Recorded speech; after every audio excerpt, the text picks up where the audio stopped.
What is your take on college coaches suddenly going to the NFL? Is it because of NIL? Davis, I think the answer is yes, ellipses, which is just a bunch of dots. So it's yes, ... NIL is partly to blame. I don't think there's any one reason, but I think there's an accumulation of reasons that really spell a shift in college football. And I don't think it's a good one, but I also don't think it has to be forever. It's very interesting that we just showed some Georgia B-roll. I tell this story a lot, although it's not my story. It's just I remember it happening. But I'll tell you once more. 2 years ago, Kirby wins his first title at Georgia. Next day, they do the interview with the coach. I think Reese Davis was doing it. And you can talk about whatever you want to. You can use that time to market your program, to recruit, to do whatever you want to. And I remember pretty vividly, we were in Indianapolis, where I'll be this week. And Kirby said, we got a problem in the sport. Hope a lot of people are paying attention. We got good coaches who are leaving. We got good men who do not want any part of this anymore because the ask, the requirement of them is either undoable or it's technically doable, but not with a proper life balance, not with a proper mental health balance. They're getting burned out way too quickly. And for the first time in a very long time, coaches are looking at the NFL and saying, I'm going to go take it easy on myself and go coach pro ball, which makes no sense. If you are a very, very agnostic sports fan and you just like football in general, but you watch the Eagles one day and you may watch Oklahoma the next week, but it's just kind of casual to you. That's fine. We are in the process of converting a lot of casuals to more hardcore fans around here, but that's okay. You got to start somewhere. That sounds ludicrous to you, doesn't it? For me to say the NFL is somewhere coaches go to have it easier, but it's not. It's a running joke. It's just an accepted fact of life in coaching circles right now. Now, Davis, here's I think the problem. And this is where NIL partly comes into it. I think it's where the portal partly comes into it. So the number one thing with NIL is how much it's changed the landscape of talent acquisition.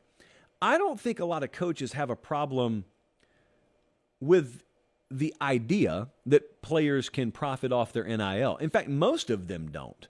They're telling you the truth because I talk to them behind the scenes. They don't have a problem with that.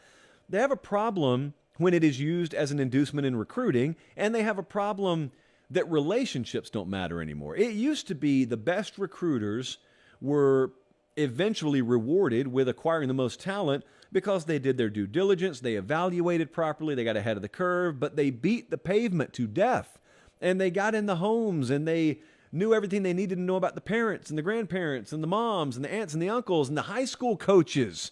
Imagine that, the high school coach playing a pivotal role. And Lane Kiffin talked about it this past cycle. Now it's just you come in 2 weeks before signing day, put your best offer on the table, and it's transactional. It's not really relationship driven anymore. Well, a lot of coaches look at that spectacle and say, wait a second, one of my best tools was recruiting. One of my strengths was I was a relationship guy.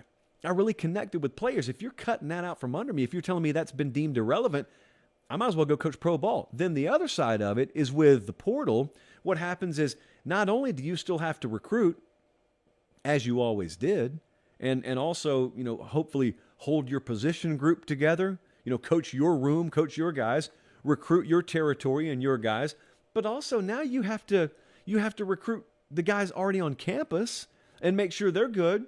Make sure you're balancing all that and everyone's getting just enough playing time, everyone's appeased, and you're making sure you're keeping up to date on every rumor out there about which guy you may be in danger of losing. And then also, because the calendar has been expedited with the early signing day, now also you're having to start the recruiting process of 10th graders and 9th graders way earlier than you used to. So imagine this. Imagine being a wide receivers coach at Kentucky. You're having to recruit 3 or 4 high school classes simultaneous to recruiting your own current college class to stay on campus.